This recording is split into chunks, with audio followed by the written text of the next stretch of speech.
I don't have to be anxious that, like, in my sleep, a black widow will just kill me. Straight dead.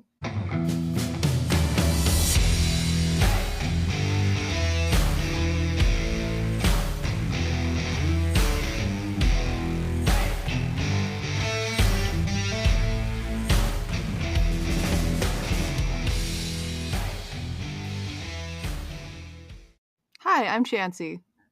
And I'm Lila. And this is For Criming Out Loud. Welcome.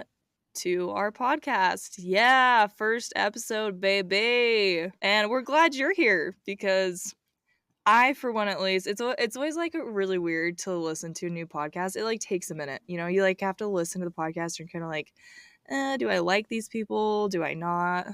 You know, and for It's me, it true. always takes a couple episodes. So if you're here, please stick with us. Give us a chance.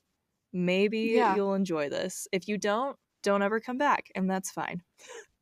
But we hope you like it. Stick us out for a little while, because we're pretty cool. Yeah, just see. Yeah, I mean, we're pretty cool, and we're covering pretty cool stuff here. You know, it's like for realsies. We are stuff. So for realsies stuff. We're gonna go with that. We are covering some pretty cool stuff. So today we're gonna be talking about the disappearance of a woman named Dorothy Jane Scott. And Dorothy Jane Scott was a 31-year-old single mother of a 4-year-old boy named Sean.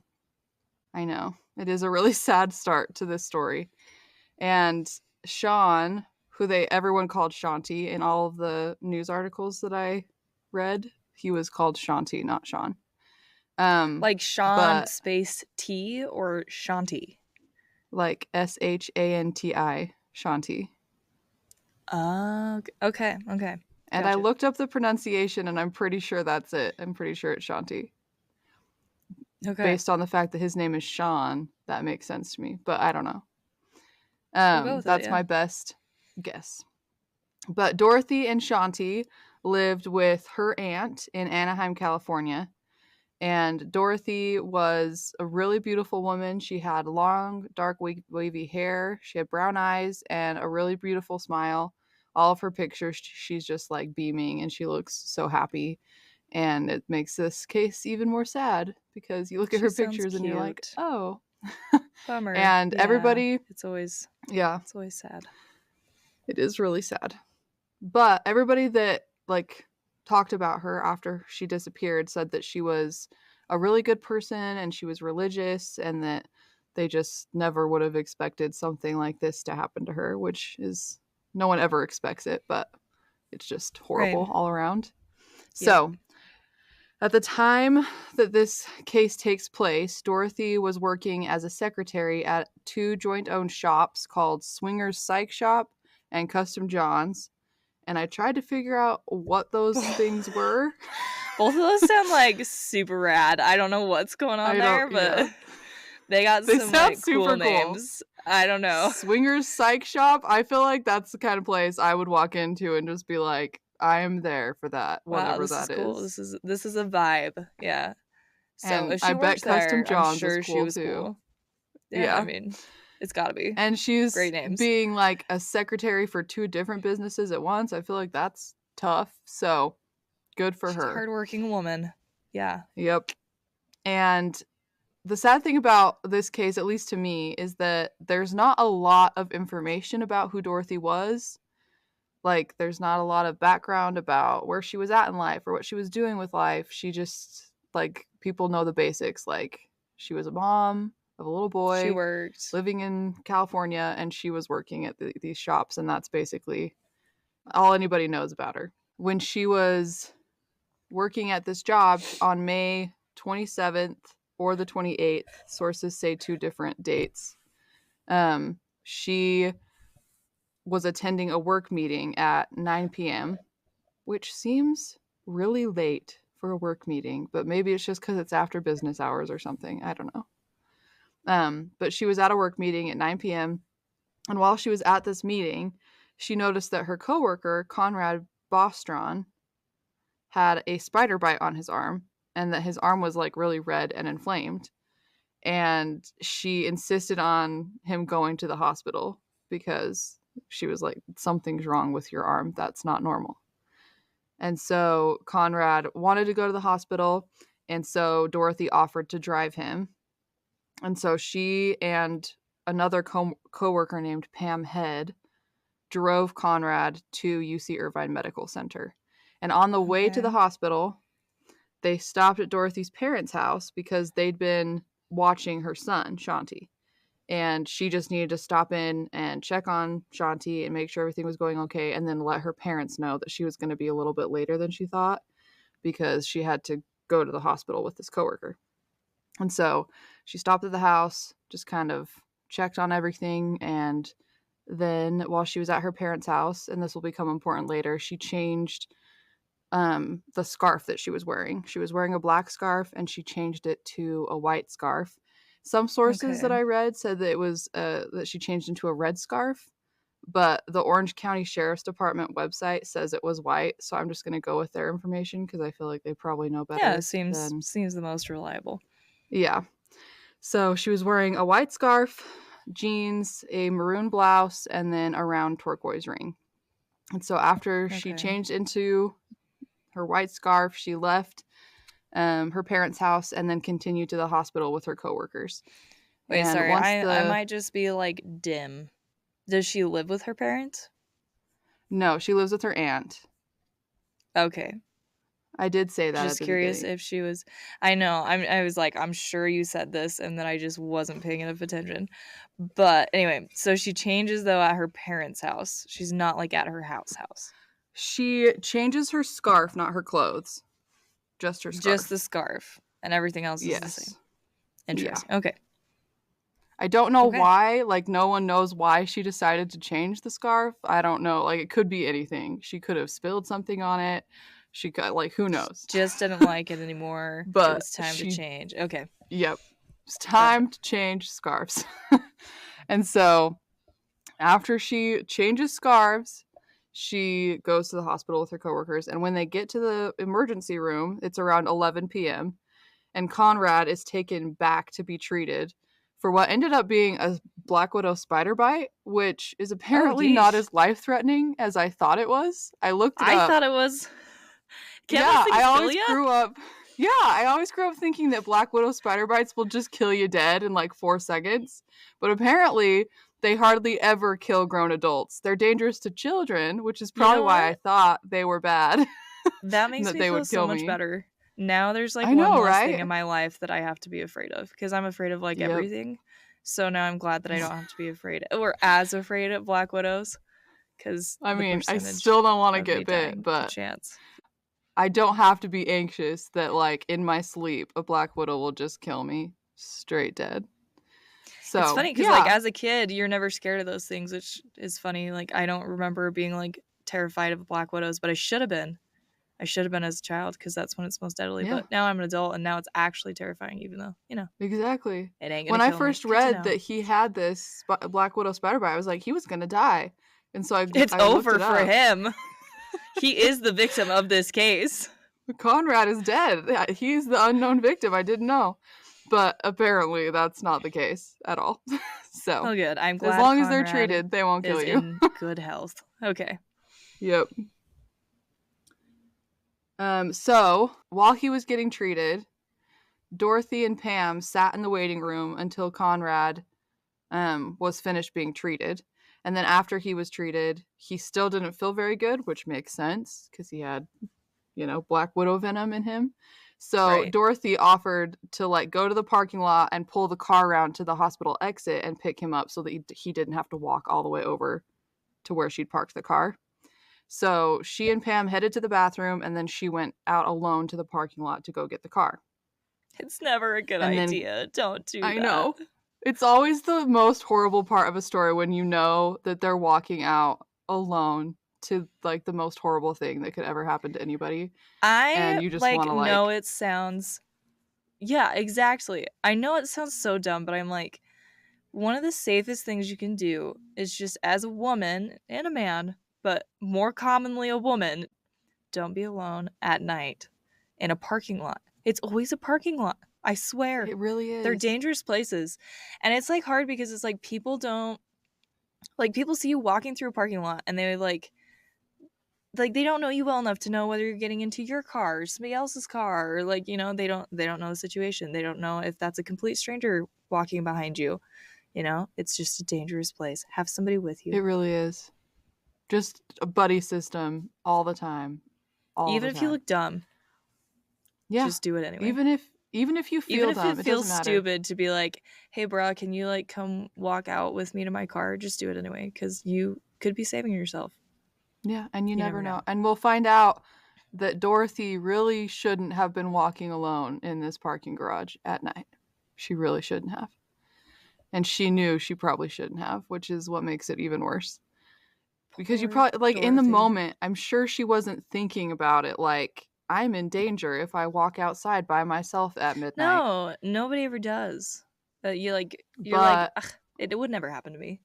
Yeah, but there were things that were happening to her that would make anybody a little bit nervous to be outside by themselves at midnight. So while she was getting the car, Conrad and Pam went to the pharmacy to fill his prescription before going to the hospital exit and waiting for Dorothy to show up with her white 1973 Toyota station wagon. And I looked this up, and it's exactly what you're thinking. It's like the oldest station wagon. The oldest beater you can possibly think of. Okay. Literally. And it's kind of cool looking, but it's still just like, it's a super old, just white station wagon. I swear that I only hear like half of what you say. Was this like an old car for its time, or just like an old car now? Well, it's a 1973. The story's taking place in 1980, so it's only like 7 years old. Like not old. Okay, sorry. Yeah, it's not. I super suck old. at names and dates, which makes not for a good mix in this here environment. So it's my all good. apologies. I'm fine repeating it. It's good to repeat that stuff because I do that when I listen to podcasts too. I just lose track of what time period everybody's talking about. Exactly. And then I'm confused. So you're welcome, listeners. I'm asking the stupid questions so that you don't have to. There you go. Bravo to Lila. All right. So they were waiting at the hospital exit for her. And after a while, they're not sure how long they waited, Dorothy still hadn't shown up. And so they decided to just go to the parking lot and find her and just kind of get the process rolling so they could go home. And when they got to the parking lot, they saw her car driving towards them with its headlights shining. But it didn't stop when they waved it down. And they even chased it down and it didn't stop. Yeah. So no bueno. It's not a great part. And this part just gets me, but we'll get through it. So Conrad and Pam, they couldn't tell who was driving because the headlights were shining in their face, which makes sense. But they assumed that it was Dorothy because it was her car. And they just assumed that there had been some kind of emergency with her son and that she had to rush home. Because they knew Dorothy and they knew she was a responsible person, a devout Christian, and that she wouldn't just leave them stranded at this hospital at midnight if there was no reason for it. Exactly. And later, Pam would say there was no way she could have missed us. The car made a right. We started running after it and it sped up. So they were like, she saw us and she wouldn't just leave us here without a reason. Yeah, weird. So they just decided to wait for her to come back. And they're just at the hospital and they don't try to get a hold of her or anything. It is 1980, so there aren't cell phones. That's what I was just thinking. I was like, I guess they don't really have like cell phones. The 80s were more like bricks, right? Is that like the time of like the brick phone? I don't know what those are called. That's like the 90s. The 90s is the brick phone. 90s? So 80s are like no cell phones. There's nothing. Thing. Okay. There's nothing. And so if they wanted to get a hold of her, they would have had to go into the hospital and try and like, I don't know if they had a phone number to reach her at, or like if they knew her parents' phone number, or like, I don't know how that works because I wasn't alive in the 80s, but they didn't try to get a hold of her. They just assumed that she'd be back when the whatever situation drew her away was taken care of. She'd come back for them. Right. So this is the point in the story where I get a little bit confused. Conrad and Pam waited at the hospital for another 2 hours. What? Before they started to think. Yeah. They just waited. And they didn't think that maybe something had gone wrong until 2 hours had passed. And in my head, that doesn't make a lot of sense to me. Like, I don't know. I guess if I was them, I would probably be like, oh, something's up with little Shanti, Shanti? Is that what you decided to... Okay. Anyway, I would assume that because, right, that's like the only thing that I would assume would draw her away to like just leave them. Like literally drive by them and leave them there, Yeah, exactly. And this is maybe I'm wrong, but when I think about it, like if something was wrong with Shanti, like maybe there was an emergency at home, maybe he was hurt, I don't know what they're thinking. But even if there was something wrong, wouldn't she have like stopped for 30 seconds and just been like, hey, I'm sorry, something happened to my son, I have to go, I'll be back. Right, and then just take off. It takes like 10 extra seconds to do that. But she didn't do that. She sped past them, and when they started chasing her, she just like kept going. I don't know. It just doesn't seem, based on what we know about her character, it doesn't seem to add up that she would just like, without explanation, leave them there. If they were right there, she could have just been like, hop in, we're going. There was a lot of other options if she had been driving and they were trying to like communicate with her or get in the car or whatever. And to just drive away without any explanation when she saw them right there, that doesn't make sense to me. But also, you never assume that the worst has happened. And so I can get them just being like, her son was in trouble, we'll just wait here. It's fine. Yeah. No biggie. But I think that after 2 hours, it's like, I would be concerned. After an hour, I think like an hour is about the time where I'd be like, like maybe something's wrong. Something might be wrong. 2 hours for me is pushing it, but I don't know these people. I don't know Dorothy, so I don't know the situation. But to me, I would have started getting concerned a little bit sooner than 2 hours. But after 2 hours, they did end up calling the police at the medical center, and the police weren't super concerned by Conrad and Pam's story. So nothing was done. They were just I love it when the police aren't concerned, when they're just like, I know. Maybe like wait forever and then get in contact with us. Yeah. What's funny to me about police forces that do that, and I get it, they're limited resources, it's a tricky situation. If every person that wasn't seen or heard from for like a couple hours was like chased down, it just wouldn't work. I get that. But I'm also like, in cases where it's like really strange behavior, they would save themselves a lot of time and energy and lives if they would just like, okay, I'll go check this out. How many cops just like are a just simple sitting, welfare check?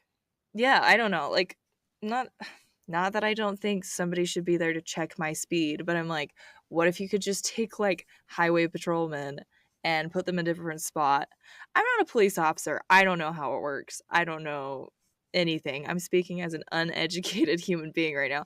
But in my mind, I'm like, couldn't you just be like, hey, highway patrolman, can you just keep your eyes out for this vehicle? At the very least, But they don't even do stuff like that, it doesn't seem like. Yeah, like, if the story doesn't seem like it's, like it's gotta be life and death. Yeah. Then they don't do anything about it. And I get where they're coming from, where it's like, well, maybe your friend just ditched you. But it's also like, they're concerned friends, and they're saying that something weird happened. Maybe just send somebody to just check it out. Send somebody to her parents' house to see if she's there. Make some APBs. That's a thing, right? Yeah. I don't know. For the car. I don't know what that means, but I don't either. What does that mean? This is a stereotype and not at all true. I will say this. But I feel like a lot of the time I just see cops like chilling somewhere and they're not doing anything. Like, and I get that it's different. Like, I've never lived in like a big city with like super high crime rates. And that's a totally different story. But I'm saying in like 75% of America, I would really be curious how much of a cop's like time is actually truly like busy. Not that I don't admire cops, and I'm not like harping on cops. But it is just the nature of the job. Like, they're on call the whole day, right? Like, that's what their job is. Yeah. And if not, they're just sitting there. And I'm like, if you just have a cop sitting there, what's the issue for sending them to go check Do a something like welfare this out? check. And yeah, and like I don't know anything about what crime was like in Anaheim, California in the 1980s. I have no idea how busy this sheriff's department was. I mean, and this isn't even the thing. Like, they didn't call the actual police. They went to the police that were stationed at the medical center. These are the police that like walk the halls so of the it's not hospital. like city. So it's they not didn't like city. call city Okay. police. They didn't actually make an official report. They just were like, "Hey," to the police that's in probably the a little hospital. different. Okay. Yeah. But it's still, not like calling the city and they're like, shrug, go on your way. Yeah, exactly. If it was me and these police were like, "Yeah, I just don't think that's a big deal," I'd be like, "Well, I do. I'm gonna call the actual police. Something's not right." But they didn't do that. And I'm sure that they regret it. And I don't think that, honestly, I don't think that anything would have been different, because a few hours later, police would become very alarmed by the fact that Dorothy did not come back to the hospital. At around 4:30 a.m., so that would be like 3 or 4 hours later, they found Dorothy's car about 10 miles from the hospital, which you would think is like a good lead. But the alarming thing was that the car was on fire. What? Yep, her car was found up in flames 10 miles from the hospital. Like 3 or 4 hours after it was seen driving out of the parking lot of the hospital. So suddenly, please Conrad and Pam's worries. Oh, please she was not in there. I will tell you that she was not in there. I don't know if that's a good thing or not, honestly, but she was not in there. Okay. Well. Suddenly the police were like, "Hey, maybe Conrad and Pam were onto something. Maybe something was wrong." This is really weird now because her car is suddenly on fire. Yeah. Literally, that's a bad sign. And she was nowhere to be found. And when the family was contacted, Dorothy had not returned home the night before, and nobody had seen her since she left to go get the car from the hospital. Gosh. This poor woman. Again, and her poor son. That's all I can think about. I know. That's all I can think about in cases like this when they leave children behind. I'm like, oh my gosh, that's horrible. The poor kid who's waiting, hoping his mom comes home. Okay. I know. And this is, again, I guess I just don't know the whole story. I just don't know what these parents were thinking, because when my child says that she's going to be back later and then doesn't show up, like, and Dorothy seems like she's like a reliable person. Yeah, right? Like she has two jobs. People described her as a responsible person. She's religious, so like those types of people that do what she does, they tend to be responsible. And like, I can see her parents being like, well, maybe she just had to be at the hospital longer than she thought. But when it's 4:30 in the morning and she left at 11 p.m. contact. Yeah. Yeah, that to me, like, if she was going to be that late, she probably would have called from the hospital. Called from the hospital. I get that or even come back and like been like, hey, I have to turn back around and go back to the hospital, but I just wanted to pop in, check in. Yeah, exactly. Like, she would have done something based on what we know about Dorothy. She was a really good parent. She was a responsible parent. And I don't think she would have just, like, left her parents hanging, wondering what was going on for, like, 6 hours without telling them, like, oh, this hospital visit's going to take longer than we thought. And so, to me, it's strange that her parents didn't seem overly concerned that she didn't come home. But I don't know what Dorothy's behavior was like. I don't know if it was typical for her to let go out. It seems like it wasn't, but I don't know. So, yeah, yes, I don't know. I just it's looking back, hindsight is 20/20, right?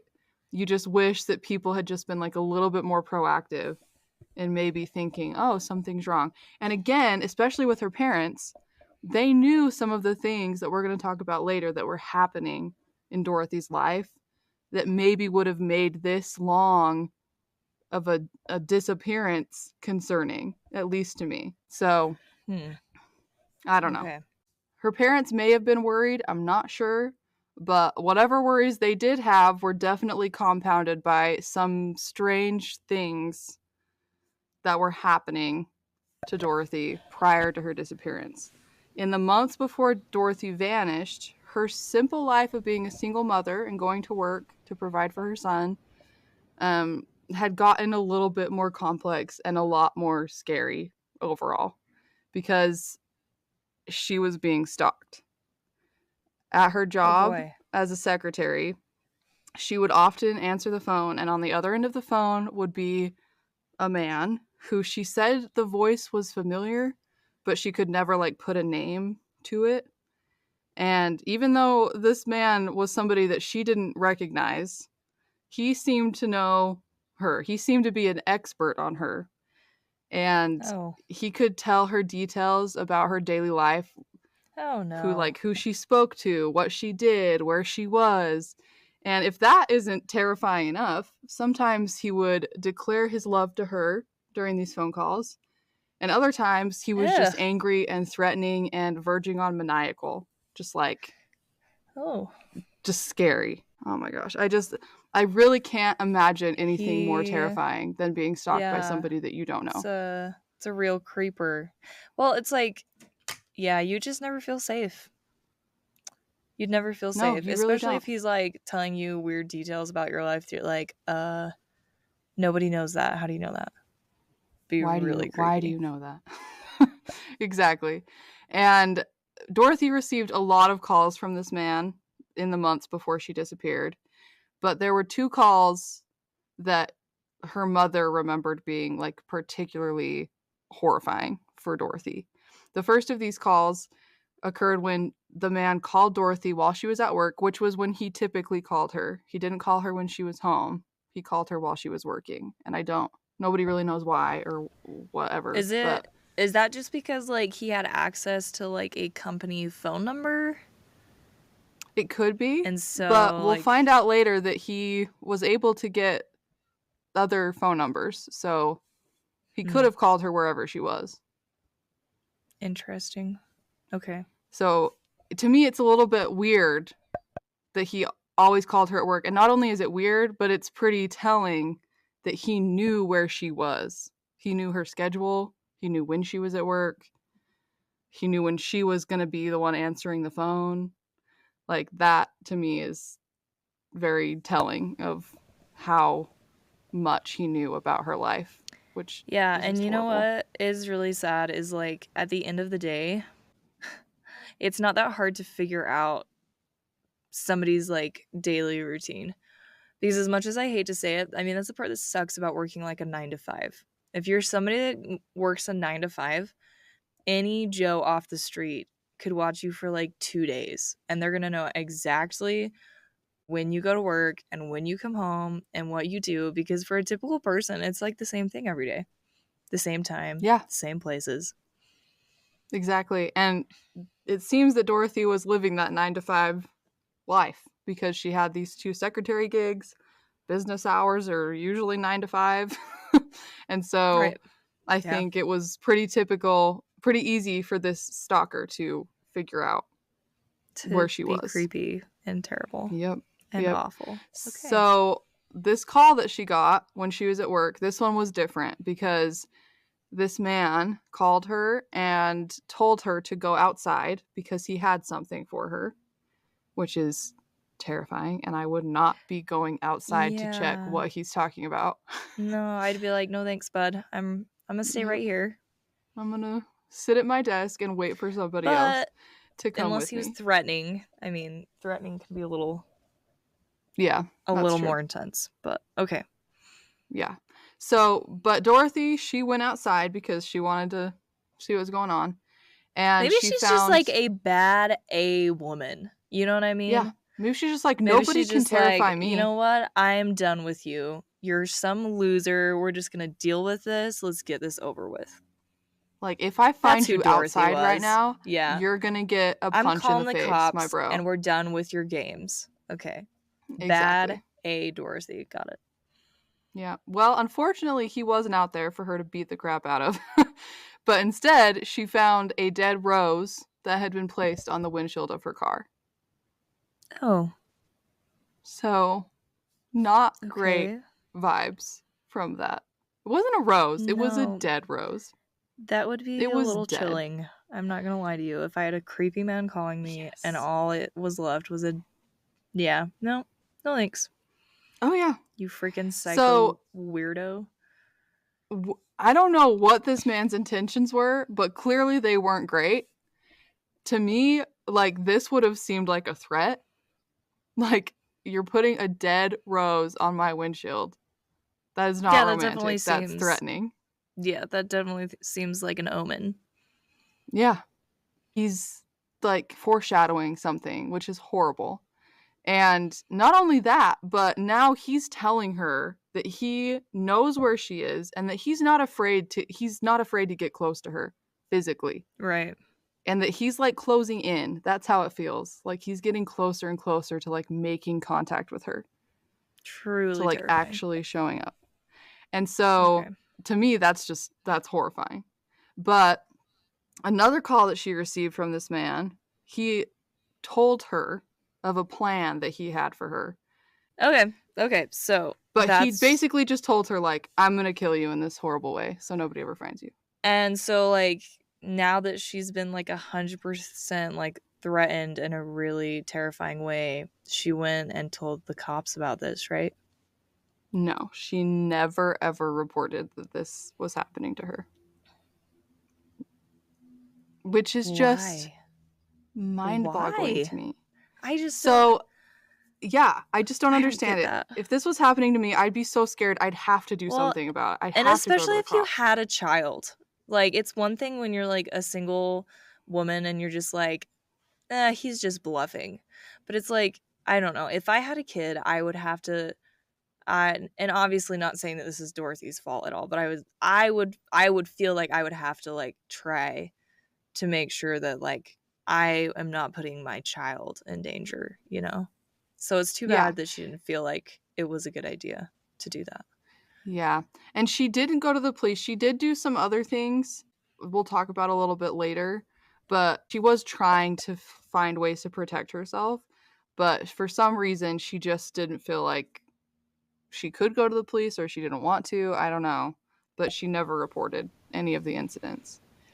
And so I kind of fell down a rabbit hole about stalking.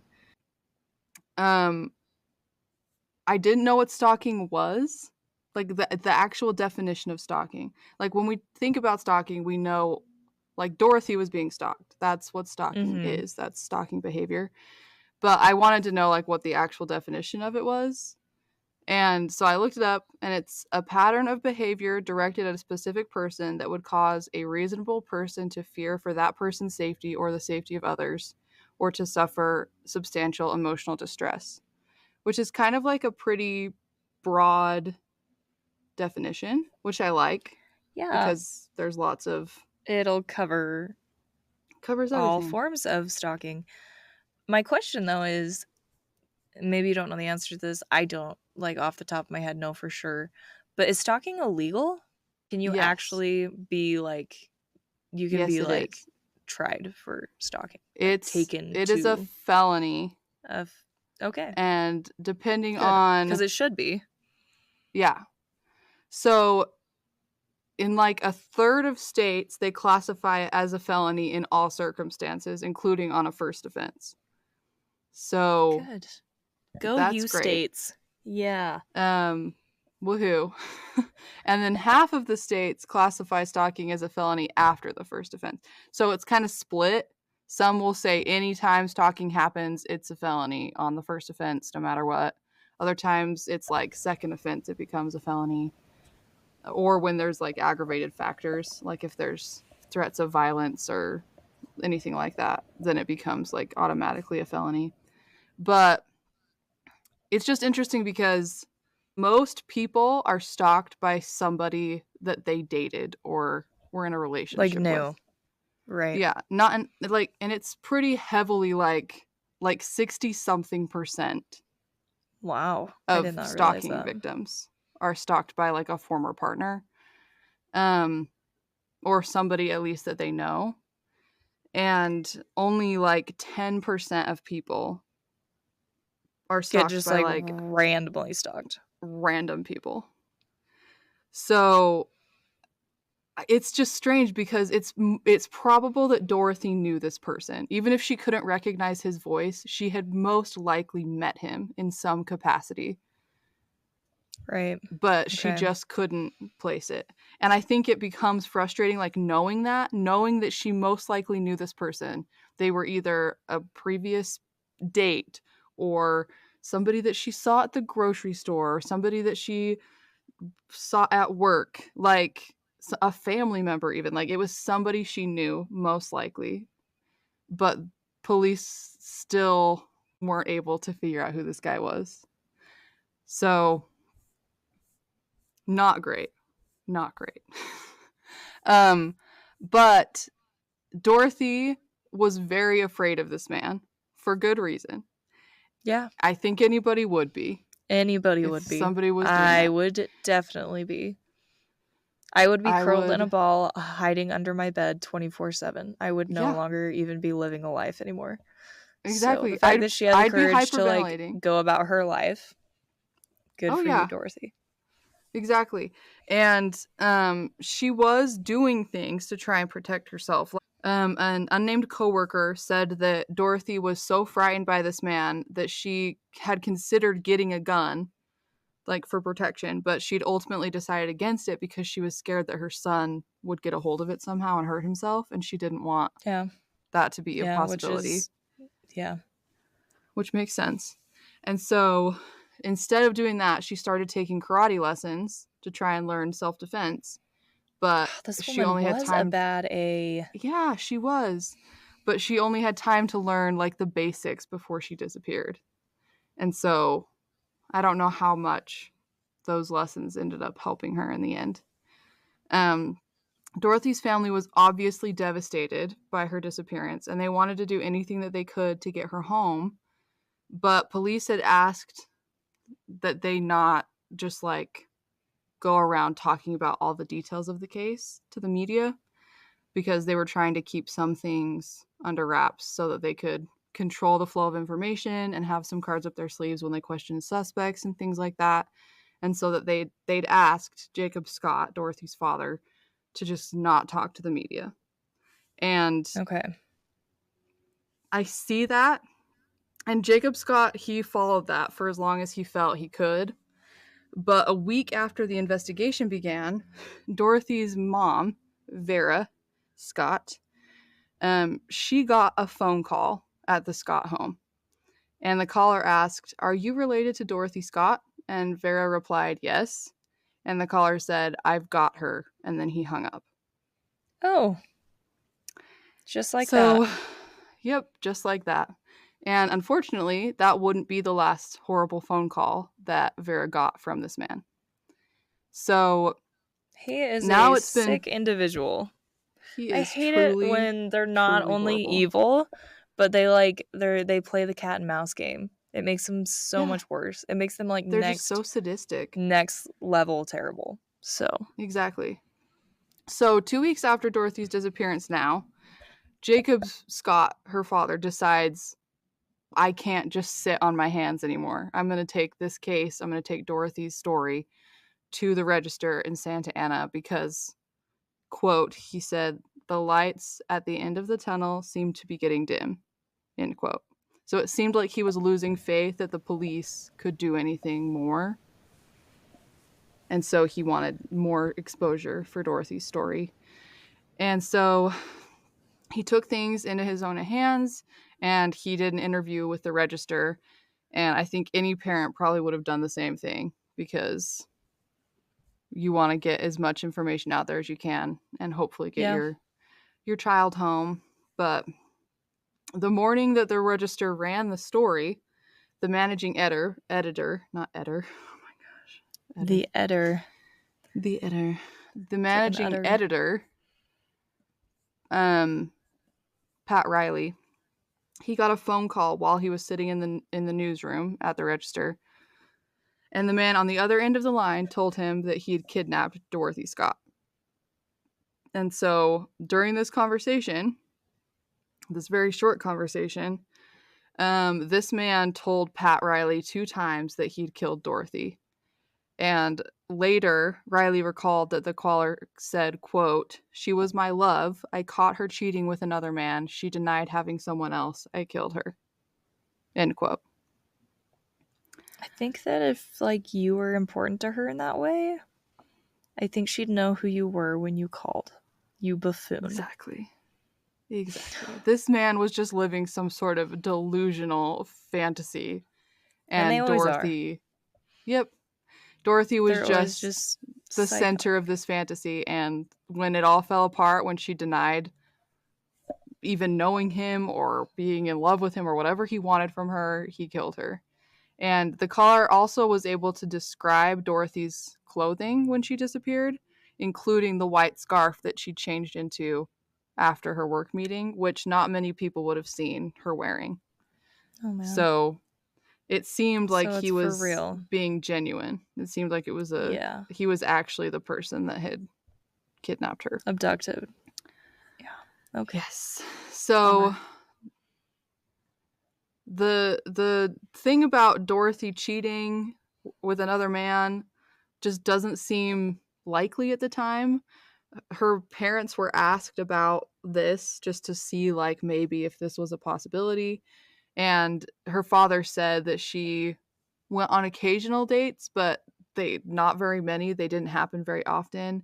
And he said that she basically just went home from work and then went to work as soon as she woke up in the morning. Like, she didn't do anything except work and take care of her son. And so Dorothy didn't have a boyfriend or a husband or even anybody that she was dating. And so this story that this caller said where she was cheating, like, it just doesn't make sense. No. Even if she was with somebody, which she wasn't, like, she wouldn't have been cheating because she didn't know the stalker, but there wasn't anybody for her to be cheating with. She wasn't with anybody. So it's pretty clear that this guy was just delusional. Just straight up dumb. Okay. Just straight up horrible. So police immediately started trying to track down as many leads as they could. And the biggest lead was obviously, like, these phone calls from this stalker. But another lead was Dorothy's son's father, Dennis Terry. Yeah, that seems like a good place to start. Yeah. So they tracked Dennis down, and Dennis had actually been in town, but he'd left a few days before Dorothy's disappearance. He'd been living in Missouri, and so the day of Dorothy's disappearance, he was in Missouri, and he called Dorothy's dad about something, and he like remembers that phone call. So he's happening. Out. So he was not a viable suspect. Him. They were able to exclude him from the investigation. So other than that, there was really only this one lead, this stalker. And most stalkers would be, like we said, an intimate partner, but Dorothy didn't have anybody that fit that description, and so they just didn't know where to start. They had no way of knowing, like, who this man could possibly be. World. Yeah, it could be. Okay. Yep. And so while Dorothy's case got colder and colder, the nightmare was just beginning for the Scott family because these calls wouldn't stop with Dorothy's disappearance. Dorothy's parents had taken in Shanti, and they were trying to keep moving forward as best they could, but that was made impossible by the fact that Dorothy's stalker and potential kidnapper and murderer wouldn't let the family rest. After her disappearance, Dorothy's family started receiving calls from a man who claimed that he killed Dorothy, and the family and police think that this is the same man who was stalking Dorothy before she disappeared. So almost every Wednesday afternoon for years after Dorothy's disappearance, the Scott family would get calls from this man where he'd claim to have killed Dorothy, and he would just torment them, basically, for years. And he always called when Vera was home alone on Wednesday afternoons.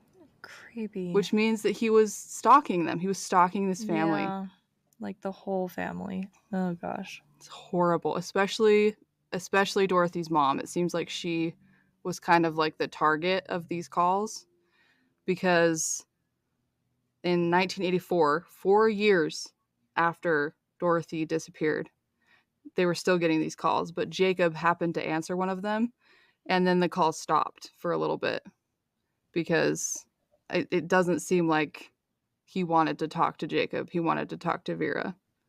So they got a little bit of a break from the phone calls, but then something happened that would ruin what little piece that they'd managed to find after these calls had stopped. So that same year, in 1984, 4 years after Dorothy's disappearance, on August 6th, a construction worker found human skeletal remains, including a human skull and a turquoise ring, just like the one Dorothy had been wearing when she disappeared. Oh, no. I know. This part of the story always makes me so sad. Police were contacted, obviously, and they came out and they investigated the scene and they did an examination of the body.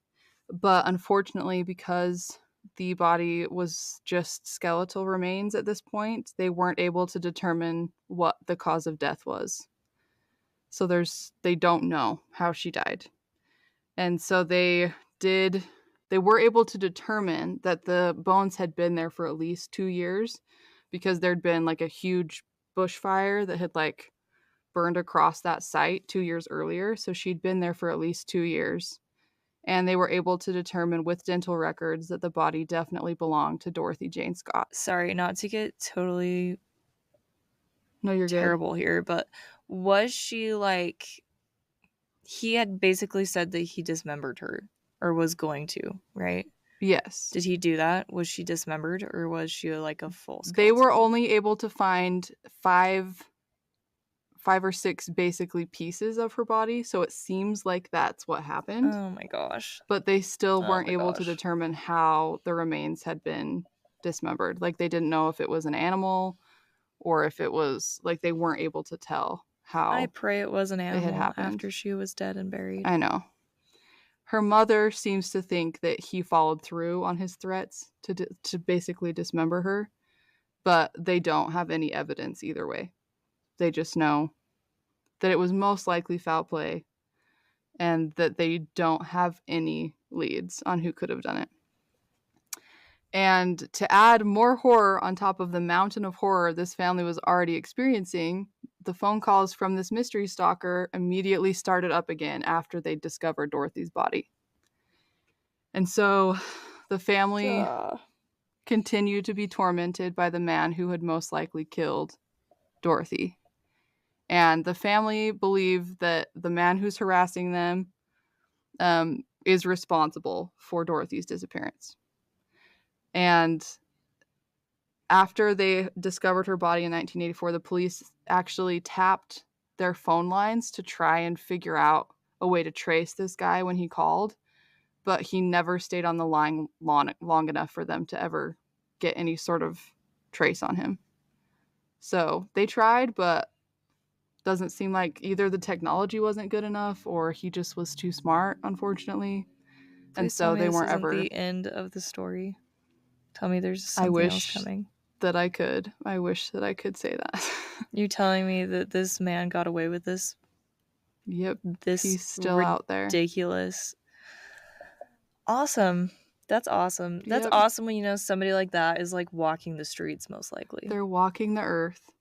And police are also as certain as Dorothy's family that the person that kidnapped and killed Dorothy is the man who was stalking her and who has been stalking her family since. But they have no way of figuring out who the man is. All of their leads went cold. The case hasn't had any movement since 1984. And the sad truth is that they might not ever solve this case and get justice for Dorothy, because there's only one person out there who knows who he is. And it's him. And that's himself. So yeah. Wow. What an absolute loser. That's the story of Dorothy Jane Scott. And unfortunately, she's never had justice. That is really sad. I know. And a total bummer. Hopefully someday technology gets super, super advanced and futuristic like, and we're able to just like figure out all of the things that we like don't know in this create time case. travel, and some time I travel know. can go back and just like be there and be like, halt, sir. I know what you were about to do. You're going to jail before you do it. Well, see you next week. Thanks for tuning in with us. We appreciate the listen, and give us a review if you so feel inclined. Especially on Apple Podcasts, definitely give us a 5-star review. It super helps us out. Follow us on social media. Spread the word that we're out there. We're on Twitter for Criming Out Loud. We're on Instagram for Criming Out Loud _podcast. And we have a website for crimingoutloud.com. And if you want to send us a message, we have an email for crimingoutloud@gmail.com. So just get in contact with us. Share us. Exactly. Spread the news. We're out there. For Cramming Out Loud. Thanks for listening. Talk to you next week.